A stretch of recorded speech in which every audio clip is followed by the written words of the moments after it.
My mother and daddy came to Anderson in 1927, and I wasn't born until 1929. But my daddy, by the time he was 18, of course you go in the Army or some branch of service, but the war ended, but he was sent to the University of Georgia when he joined the Army. And he learned to do the telegraph and evidently was very efficient with it and was promoted as a young fellow to come to Anderson to work at the Blue Ridge Railway.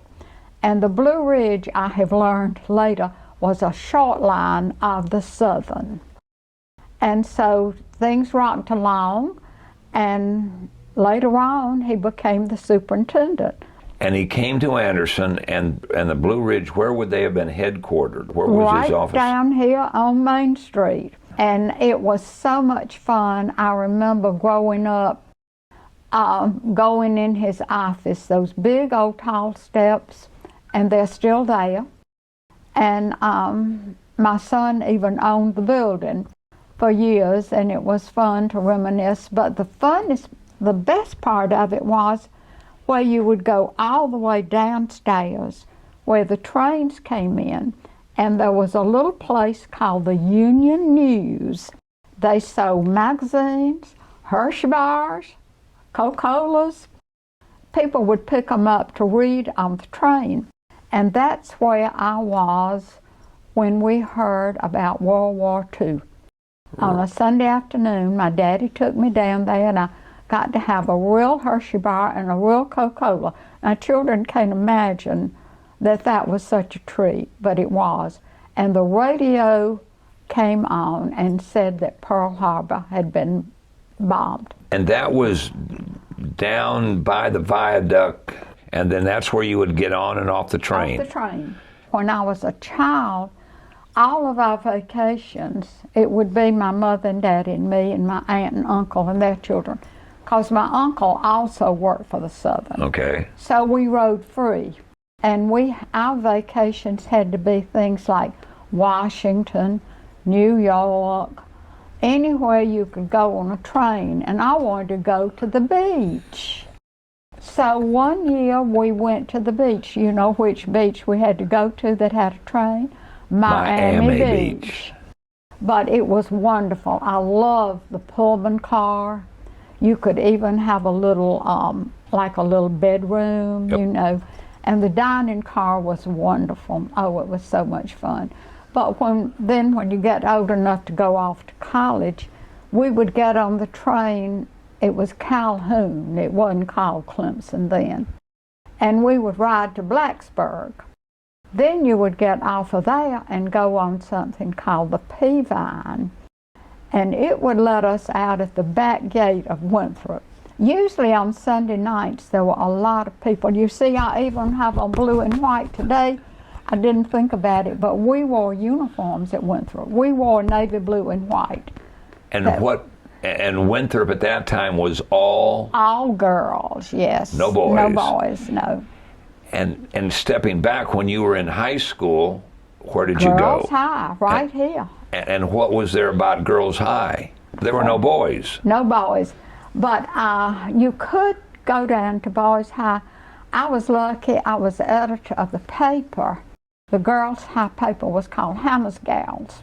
Hannah's Gals. For Mr. Hannah. And when the paper came out, you could actually go down to Boys High and sell the paper. Could you really? Yes, we could. But Girls High was wonderful. I ended up marrying Marshall Fant, and Marshall was 2.5 years older than I was. Oh, mercy. But his brother, Bill, was in my class. Okay. So the first time Marshall called me, I was in college. I was a junior at Winthrop. I said sir to him because we just did not fool around. You know, I thought, gosh, he's 2 years older than I am. That's pretty bad. But he said, you don't have to say sir. So anyway, Marshall calls you up. Does he ask you out? Oh, yeah. Where'd y'all go?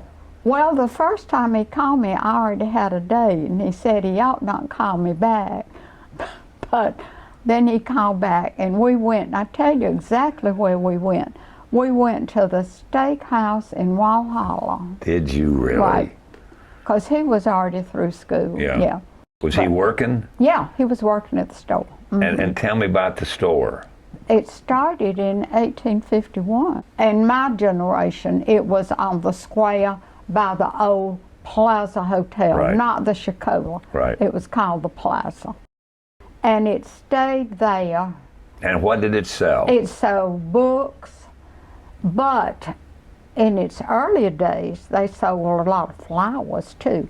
But books were the main thing. But Paul, they had to diversify to make a living because they sold school books. I bought my school books there. But then the state took over the school book business, so they started selling office products. Yep. And that was what they ended up with. But they never changed the name really from Fants Bookstore. And when it closed, when they sold it, it was the oldest store in the state of South Carolina to stay in one family. Pretty amazing, wasn't it? But there were 5 generations. It's so amazing, though, so many young people worked there. And you still meet friends who said, I think it was the kind of place you would want your child to work, and you actually learn more working for somebody. And so it's sort of an education itself. I tell you, one of the fun ones that was there was John Hunt, and John ended up as a very successful surgeon. Yep. And he took care of Marshall right before he died, before Marshall. And I can remember one conversation they had. Marshall looked up at John and he said, John, you've come a long way since I paid you 50 cents an hour. And he said, no, I got promoted. I got 60 cents an hour. You in downtown Anderson had a history by itself, not only the bookstore, but before that, you and the train and your dad working for Southern Railroad. Looking back on that period of time, what are some of your railroad stories? Well, the first thing I remember is how wonderful it was that my daddy worked there, because we could stand on the roof and watch the Christmas parade. Really? And of course, not everybody could do that. But I remember when my daddy was the superintendent, he was very kind. I could only bring one friend with me because everybody who worked there was allowed to bring their child because it was a perfect place. And Christmas parades then were at night, and it was, oh, I just can't describe the feeling. All the lights were on, and we just had a prime place to watch it all. And it was quite an honor to get to go out on the roof and watch the parade. For those that may not be acquainted with that building, give them an idea of where it is geographically in downtown Anderson. What's it next to? Okay, most people in Anderson now would know where Phil Jewell is. It was in that neighborhood. It was number 126 North Main. And the dining cars under the Southern Railroad. They were wonderful. The linen. Oh yeah, and the wood everything stove. was upscale, very upscale. And the waiters wore their white jackets. I remember that was one of the first places I learned to use a finger bowl. Now, what is that? It was that fancy. You would rinse your fingers, but people didn't know. But the dining cars even had finger bowls. And flowers. Oh yes, fresh cut flowers. And I'm told the meals were a little costly. Yeah, but you had great service. We got a discount. Of course you did. But we did not get it free to eat. We just got a discount. But we had a nice little pass that you showed. And it was all fun. We'd love to spend the night on the train. And if you didn't have a drawing room, there were berths. And there was a bottom one and a top one. And as a child, you always wanted the top one. Of course you did.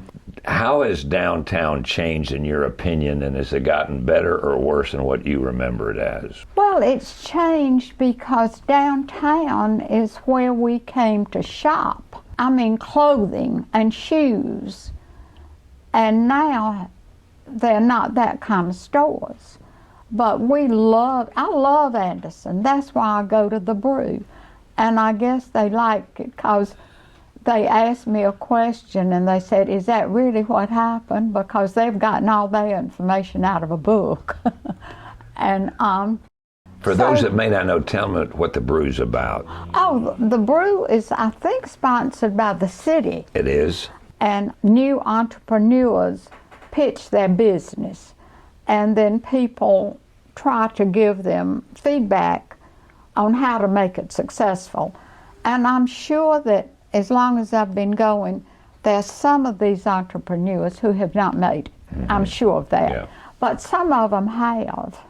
And it's very encouraging. But I just like meeting all the new young people. And see, I'm the oldest one there, so they all take care of me, and that's good.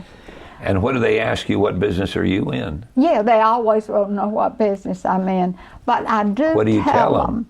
I tell them that I did own a building downtown. And so when I sold it, I still feel a part of downtown. And Anderson's just a wonderful place to live. It really is. We have a little bit of everything.